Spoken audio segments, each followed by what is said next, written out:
Well, hey guys, welcome back to the channel. I'm Adam. Thanks for stopping by and hanging out for a little bit. This is a second edition video for today. A little bit happier spin on this one. So, as you can tell, I got a thing for lunchboxes. We've got an original up there, and then we did the Scooby-Doo van, the Mystery Machine, and then we did the Mutts Cuts van from Dumb and Dumber. The Lunchbox has grown to be one of my favorite vehicles and favorite platforms. It's just a fun truck to build. It's definitely a fun truck to drive. I mean, it's a super simple kit to build, so pretty much anybody out there can build one of these. Driving them is instant smiles and, doing wheelies and just bouncy pouncy, fun. It's just a great drive. And, it's a big van. It's a canvas for creativity. So I went ahead and picked up another kit and went for a semi-custom truck. This has been done many times before. It's the first time I've done one, so let's take a look. So what this is the Rolling Thunder monster truck. So I didn't know what this was. A friend suggested I should build this based when I was working on the other custom ones. And he's right, it's cool. It is definitely the orangest vehicle I have ever had. It is an orangey orange. So building this and finishing it was not terribly difficult. It's build the kit, paint the wheels, paint the body, and put the decals on. The decals I did get from MCI Racing, and I'll leave a link to their site down below in the description so you can check them out. Based out of Canada, and I've gotten a few different graphics set from them, the Mystery Machine and this one, and then some vendor stickers, and I actually have another pack of decals for a future project. So before I get into the kind of the nitty-gritty of the build and everything, I want to use technology here to pull up some info about Rolling Thunder. So this Rolling Thunder was built on a 1972 Dodge Tradesman van, and evidently the van had been burnt out from some rioting or protest or something. Had a few kind of mixed reviews on that, but it sounded like there was some union strike stuff going on, and the company van got burned out. So the motor was still good, other than the fire damage, and the frame and I guess body was okay. The person that built this was Jim Oedeker out of Redondo Beach, California. And he has seen the original Bigfoot car, or the original Bigfoot truck, I should say, and was inspired with this burned out van that he had access to, and, let's make a monster truck out of it, like anybody would. So around somewhere between early and mid 80s, he built this up and, started putting it in shows. So throughout the 80s, this had gone through a bunch of different monster truck shows. And at some point, he sold off the truck to someone in Japan, and evidently it lived over there for a little while and was eventually scrapped. Probably due to it was a burned out old van and probably had a whole lot of, cosmetic issues forming. I don't know. Kind of the story fades off there once, the original van was sold. There's not much history about that. But as you see through the pictures I've been including in this, the Lunchbox is heavily modeled after that kit.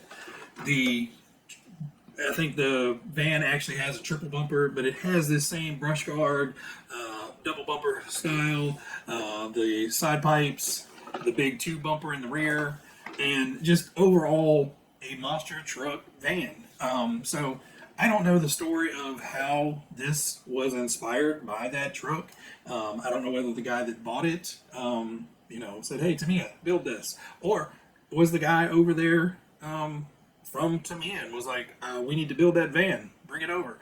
I don't know. If you guys know any more about it, drop it in the comments below. But overall, the build was easy. The only additional feature I have is the light bar that was added and the decals. Everything else is bone stock. I did paint it with TS12, which is just regular orange, and it looked too Dukes of Hazzard for some reason. I don't know. I can't explain it. But just TS12, you know, if you want to paint a Dukes of Hazzard General Lee car, that is the color to paint it. I actually went over with TS73, the clear orange, and that kind of transformed it into a little bit brighter, you know, match that kind of bright 80s orange look that this would have had. So I kind of changed it from just bright orange to like that sun-kissed fun orange. The wheels look a little bit dark. It's just because of the shadows, but basically the same color as the truck. One thing I did is I did fill in the antenna hole up top, and I put in headlights and lights for the roll bar. I got them hooked to the third channel of my radio here so I can turn them off and turn them on. And if I had been thinking, I could have actually turned them on separately, but you know, it is what it is. I'm pretty sure if you're going to be riding it around, you're going to want both the headlights and the roll bar lights. I'll leave a link to the light bar that I used here in the description as well. Just something I found off of Amazon, and when I got it, I measured out the top of the van to, you know, allow for the width of the light bar, and this one was the one that fit closest. Now, you'll see in the pictures that the real monster truck had 2 pods here and 2 pods here, and there was a gap in the middle. Yeah, that was going to be really, really difficult to do with the size of the lights that are available and the light bar. This light bar actually is a strip of LEDs on a actual PCB board, and the light pods mount to that. So I was restricted with the overall shape of it. You can't cut the PCB or it doesn't work. But when I originally got it, it had an aluminum bar that these mounted to, so it was actually, you know, this much taller, which was just too tall for the look and design of the van. So I took the bar off, we drilled out holes across the front and a small hole for the wires to run down. So now the lights get screwed directly in from the body into the light pods themselves, and they're on here really well. You can pick it up with the light bar, so not too worried about that breaking. The only thing I am worried about is, you know, if one does get tweaked and that PCB breaks, that may be an issue. But again, this is another one for, I know you guys hate it, but this is going to be one for kind of display. You know, yeah, it just looks too cool to go out there and trash and scrape up and everything. And the decals are not cheap, so it's not like you can just go buy another $10 sheet of decals and re-decal it if you want to fix it back up.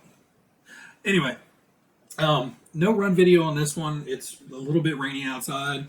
I got outside just quick enough to record that little bit of the tank run, and it started raining on me. So anyway, the only thing I did different with painting this body, and I'll try to get some up-close pictures, is I bought a chrome paint pen. It was a 3-pack that I found on Amazon, and again, I'll put the link down below in case you're interested. It actually leaves a really nice finish on here. Now, there is a caveat to that.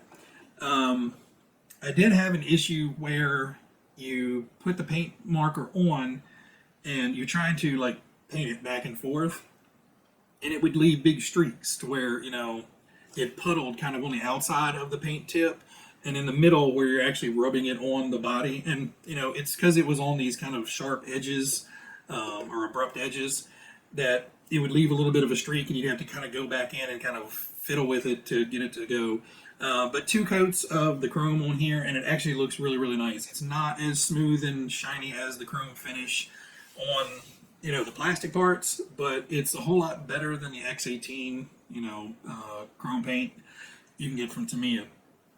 And, you know, there's a fine, a medium, and a thick pin in that 3-pack. So using the fine for the little door handles and stuff, and even getting up real close around, you know, the little vent window and stuff like that. And then you could get the bigger one out to do the front. Now on the front, I did still mask it off to make sure I didn't get, you know, a wild of paint pen. But overall, came out really, really good. And I'm really glad that I added the lights to the thing. It really adds to the whole truck. So I will get this out and run it shortly. I just don't want to go out there and get it all wet and nasty with leaves and dirt and stuff right at the moment. So we will get a run video on this guy soon, and you know, I'm sure it'll be a blast. just with the rest of them. Unfortunately, this one probably is going to sit on the shelf more than some of the other ones do, but that's kind of part of the whole collecting thing. You put a lot of time and effort into getting them nice, and you don't really want to tear them up. I've got other ones for that. I've the granite and the grasshopper 2 that I take out all the time.